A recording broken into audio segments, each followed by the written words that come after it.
Even before they jumped center inside the Astrodome, even before everybody found their seats, Karl Malone made the highlight film. Well, let's say he made a highlight film. CBS asked him to show his home movies on CBS in the pregame show.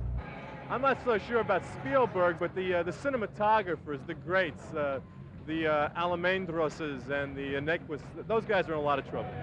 Wrong. The East was in trouble because the movie man became the mailman again, and he quickly delivered. Hitting 8 of 9 shots from the floor, Malone, doing what he does best, led all scorers at the half with 18.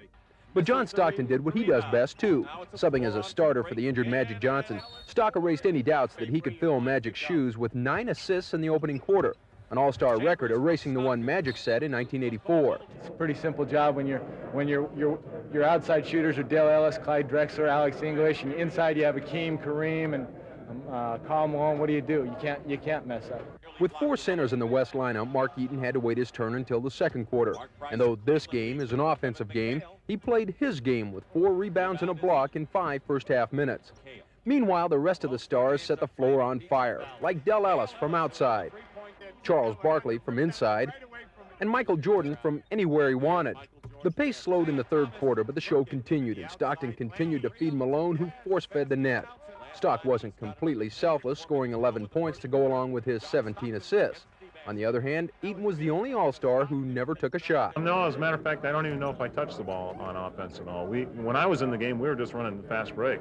The game itself became a game midway through the fourth when Jordan jammed the East within 9 at 123-114, but then Malone hit a jumper. Stockton got a loose ball and fed it to Ellis. And then it was the old Salt Palace staple. Stockton to the mailman, and the West went up by 16 to put it away. Only the naming of the most valuable player remained a mystery. In one sense, the case was open and shut. It would go to a Jazzman. But which one? With 28 points and 7 rebounds, they delivered the trophy to the mailman. Well, it's just like it was a Utah Jazz game and everybody here came to watch, but we never had this big of a crowd. But every time I turned around, Stockton winked his eye at me, like, one step closer, big guy, you know. And then the last quarter, he says, all yours, Mel. And I was like, and then he said, you know what I'm talking about. And to play with a guy like Stockton is unbelievable. He earned it. He always tries to give his teammates credit, and that's a tribute to him. But he went out, he earned it. He ran the break whether I was leading it or not. He rebounded, scored off that. He just played a great game. Well, I think at a time up there I was really fantasizing that he was getting those many points. You know, no, this, you know, it's not like this. Oh, yes, like this. You know, and then I'm looking at it, but I can't believe it. I always cherish this moment. The big thrill for me was just to see him introduced. That was worth a lifetime to me. And then he played very well, so we're very happy for the outcome of the game and everything.